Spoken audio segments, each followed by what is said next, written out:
It's like, you know, don't listen to anyone. Everybody's scared. You know, everyone tells you how things worked out, but it worked out for you that way. So don't listen to anyone because their experience is unique to who they are. You know what I mean? And then a lot of people will try to put their fears on you. You can't do that. No, you can't do it. Right. You know what I'm saying? So they just projecting. They're putting things that they don't believe that they can do on you. These are people that come from the same place that I come from. And we're talking about Can I Live? And I'm singing that song. And people are looking at me like, I understand. I feel you. Do you understand how much you've affected my life? Or people that listen to my albums that get them through situations, you know, and even illegal activities, if we're being honest, you know. Chains is cool to cop, but more important is lawyer fees. That statement alone changed how people went about, you know, and you had the biggest hit of your record, but that's not really you. That's like now you're really a prisoner because you have to live like that every day. And imagine being that. Imagine like putting an image out there that's not really you and then it being really successful. Yeah. You know, then you have to live up to that every day. That's you know. And I never wanted to be that, and I certainly don't want to be the guy who gets successful and then just pulls away and just, you know, I can't go out, I can't have a bite to eat, I can't, you know, walk to the store, I can't. Nah, that's not going to happen. They're movements. Right. I've heard this many times. This is not me just saying this. I've heard people come to me like, man, that line was so powerful for me. It made me put things in perspective. I had a 600 Benz that I was driving up to the projects in my mother's house, but I didn't have any lawyer money, and you know it made me prioritize and think differently. differently. You know, my life, identity, who we are. This is Rockefeller. You know, we love you, Def Jam, and thank you, Universal. But this is Rockefeller. Yeah. You know, we've been doing that from day one. So I'm well versed in that fight. So I don't have any fear. I don't have any fear with working with Samsung. You know, because I'm not gonna let them, you know, put a phone on my forehead. That's just never gonna happen. Yeah. There's a knowing in being an artist. There's a knowing. You can't guess. You can't think. There's a knowing. You have to know that even if it doesn't work today, tomorrow, there's artists that I play that weren't popular at the time that I play more than I play current artists. Shuggie Otis, I suggest you just go look up Shuggie Otis. It was amazing. At the time, you gotta know Shuggie Otis? And at the time, it wasn't this hugely popular thing, but I think when it all's said and done, it's like that era when art and music were one. You know, when Basquiat was hanging out with Madonna and Fab Five Freddy and all those worlds were colliding, because people have to realize, you know, hip hop and the arts was like this, because we both were outcasts. We wasn't allowed inside the galleries or inside of Yankee Stadium. We were both outcasts. You know, we were writing on the street and making music. It was one thing. But then art got into the galleries, and then hip hop almost disassociated with it because it was like, oh, it's this bourgeois thing. It became something else. We would play that music more than any other music, right? So you have to have this knowing that, okay, it may not work today, it may not work tomorrow, but this is the right thing, and this is what I'm doing, and this is what's feeding me. So that would be the best advice that I can give you. That knowing, just believe in what you're doing, and if you don't believe in it, then you're not doing it. You haven't figured out the thing that you do best yet. When you feel it and when you know, no one can tell you. You only have to be right once. You know, my uncle, he was telling me, like, my uncle said I'd never sell 1 million records. I sold 1 million records like 1 million times. You know, so he was, I'm sure I'm his nephew. I don't think he meant any malice. He wanted the best for you, but he just was projecting believe. his fears and things that, are you crazy? How are you going to do that? How? You know, I'm sure there's things that I do now that he can't believe that I was able to accomplish. He couldn't even see it at the time. So he was just projecting, putting his fears on me. So the whole thing is just, you know, and always believe you're great, even before anybody else believes it. I had the track and the hook to Holy Grail, you know, way back then.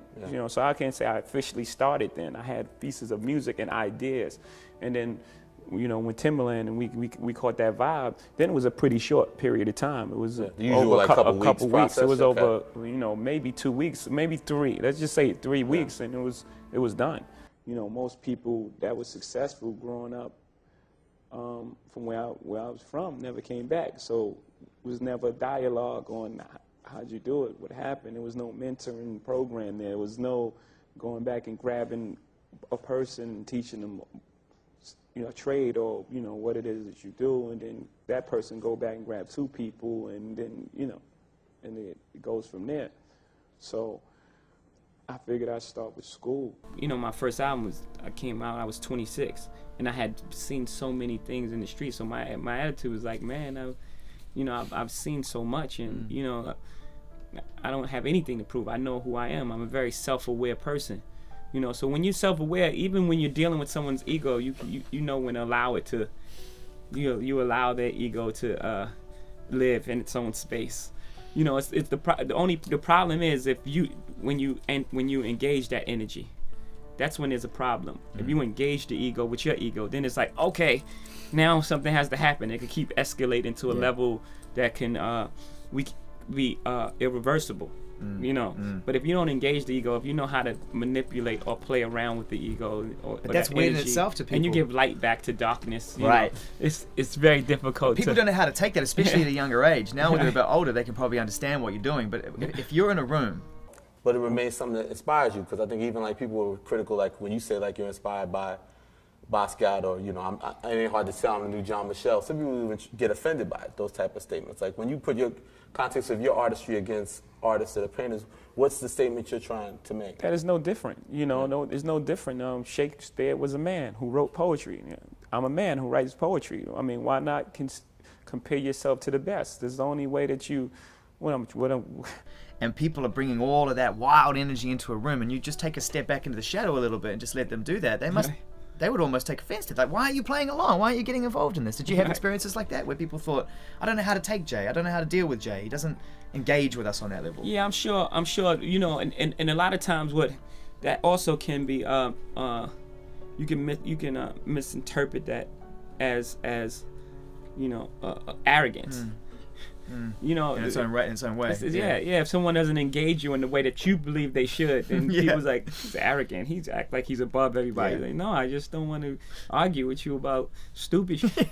I just really don't have time to argue. You know what I'm saying? Yeah. What I'm supposed to be here to be second best, right? I'm not doing this. You never seem to like that. Yeah, I'm not doing this for that. And if other people are cool with settling or not putting themselves in that light, then that's their personal preference. That's their personal preference. If you don't want to be in that light, that's fine. I'm not mad at you. I don't have an opinion on what you want to do. If you want to be second, that's cool. So don't have an opinion on me wanting to be John Michel or Shakespeare. People got to realize that, I put a lot of my life into, what I'm doing right now. I didn't just have a hit record and get lucky. I put a lot of my life into it. So, the things that come out of it is I made it not as a diss record. I made it as a challenge to the music industry. Like, let's not get stuck on one thing. Let's rap music is about diversity. Like, if you got on those Nikes, I'm gonna just rock dunks. And it's all about everyone contribution. Before you had Tribe, Ice Cube, Public Enemy. At the same time as Digital Underground, which just so many different. I had every album. It was all different types of sounds and approaches, but it was still great music. I'm not just, Autotune is bad. There are songs that have Autotune that I love, but when everyone jumps on this bandwagon and everyone tries to make the same exact record. I mean, I heard that record from T-Pain. I liked it. I don't want to hear it 100 times from 100 different artists. Like, I want to hear different stuff. Like, I got a couple cameras in my face. I can deal with that. Yeah. It's just like the whole thing. You go through it like, this is terrible. I can't even take my daughter to the store. And then you wait a minute. Let's put it all in perspective. It's not like a real problem. Like people have real problems. Like, your son may go out and not come back. You want to unleash that talent, your mind lets it go. Because it's there. You have to have the belief that when you draw from that well of talent, that it's going to be there. You have to have that belief that when you go into the basket, no one that's on that court can stop you. When everyone's on the court, they're coming for you. When the opposing player walk into that arena, they're thinking about upstaging you. You're like a trophy to them. They're thinking, if I'm better than this guy, the spotlight turns on me. So you know you're a superstar because you're a marked man. Everyone's coming for you.